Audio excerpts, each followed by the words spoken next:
सीमा सुरक्षा बल ने अपने दस्ते में स्वदेशी श्वानों को शामिल किया है, जिनमें मुख्य रूप से रामपुर हाउंड और मुधोल हाउंड शामिल हैं। भारतीय नस्लों से युक्त बीएसएफ का श्वान दस्ता सरदार वल्लभ भाई पटेल की 150वीं जयंती पर इस बार केवड़िया में अपने कौशल का प्रदर्शन भी कर रहा है। अखिल भारतीय पुलिस श्वान प्रतियोगिता में प्रथम स्थान प्राप्त करने वाली मुधोल हाउंड नस्ल की रिया इस दस्ते का नेतृत्व कर रही हैं। हमारे वरिष्ठ सहयोगी अमरेंद्र गुप्ता के साथ विशेष बातचीत में बीएसएफ के डीआईजी डॉक्टर जीएस नाग ने कहा कि आज भारतीय नस्ल के श्वान सीमा सुरक्षा, आतंकवाद विरोधी अभियानों और विशेष कार्यों में महत्वपूर्ण भूमिका निभा रहे हैं।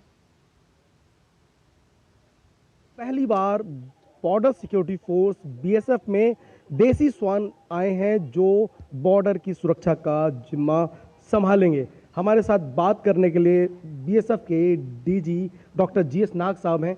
जिस तरह से फर्स्ट टाइम सिक्योरिटी के पर्पस से देसी श्वान, क्या खासियत है सर, और इनका काम क्या रहेगा? देखिए, मैं पहले तो ये कहूँगा ये देसी की जगह स्वदेशी श्वान है और प्रधानमंत्री जी ने वर्ष 2020 में मन की बात के दौरान पूरे देश का ये आह्वान किया था कि हमें अपने देश के ही श्वानों को प्रशिक्षित करना चाहिए और अडॉप्ट करना चाहिए। उससे पहले प्रधानमंत्री जी ने वर्ष 2018 में टेकनपुर ग्वालियर का दौरा किया था, जिसमें ऑल डीजीपी कॉन्फ्रेंस को उन्होंने संबोधित किया था और उस दौरान उन्होंने राष्ट्रीय श्वान प्रशिक्षण केंद्र यानी national training centre for dogs उसको विजिट किया था और वहाँ पे प्रधानमंत्री जी को डॉग्स का एक डेमोन्स्ट्रेशन दिखाया गया था, जिससे वे काफ़ी प्रभावित हुए और उसमें उन्होंने उनकी उत्कंठा थी पूछने की कि ये कौन सी नस्ल के हैं। तो जब उन्हें ज्ञात हुआ कि ये सभी श्वान विदेशी नस्ल के हैं, तब उन्होंने पूछा कि क्या भारतीय नस्ल के श्वान यहाँ नहीं है। तो हमने बताया कि सब भारतीय नस्ल के श्वान इसमें नहीं है। तब उन्होंने कहा कि क्यों नहीं हम ट्रेन करते, कोशिश करिए। वहाँ से क्लू लेते हुए और उसको उन्होंने मन की बात में दोहराया, तो वहाँ से हमने इसको ये हमारे लिए बड़े एक ऐसा मुद्दा मिला कि ये करके दिखाना है, प्रधानमंत्री जी की इच्छा है। तब हमने भारतीय नस्ल के दो श्वानों, एक ये मडोल हाउंड और रामपुर हाउंड, इनको हमने चुना और इनको हमने 3 जनरेशन तक ब्रीडिंग कराया और फिर प्रशिक्षित करके भारत की पश्चिमी सीमाओं पर और उत्तर पूर्वी सीमाओं पर तैनात किया। किस तरह की खासियत है इन श्वानों की और जो इससे पहले श्वान थे जो विदेशी थे, कितना अंतर है? भारतीय भौगोलिक परिस्थिति से ये पूरी तरह से वाकिफ़ हैं और जो इनकी सबसे बड़ी खासियत है कि ये डिजीज़ रेजिस्टेंस है।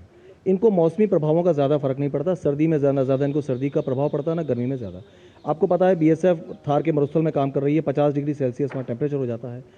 कश्मीर में सब जीरो टेम्परेचर में काम कर रही है। नॉर्थ ईस्ट के थिक जंगल्स में जहाँ बहुत ज़्यादा आर्द्रता है, बहुत ह्यूमिडिटी है, तो उस तरह के पूरे क्लाइमेट में ये एडेप्टेड है।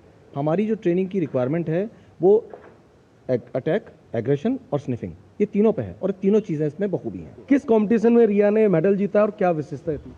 वर्ष 2024 में अखिल भारतीय पुलिस श्वान प्रतियोगिता लखनऊ में हुई थी और वहाँ पे इस श्वान ने हिस्सा लिया और ट्रैकर ट्रेड में लिया। ट्रैकर ट्रेड यानी सूंघने वाला, स्निफिंग वाला काम। तो इसने ट्रैकर ट्रेड में स्वर्ण पदक प्राप्त किया और न केवल स्वर्ण पदक प्राप्त किया, 116 विदेशी नस्लों की श्वानों को हराते हुए best dog of the meet का खिताब भी जीता।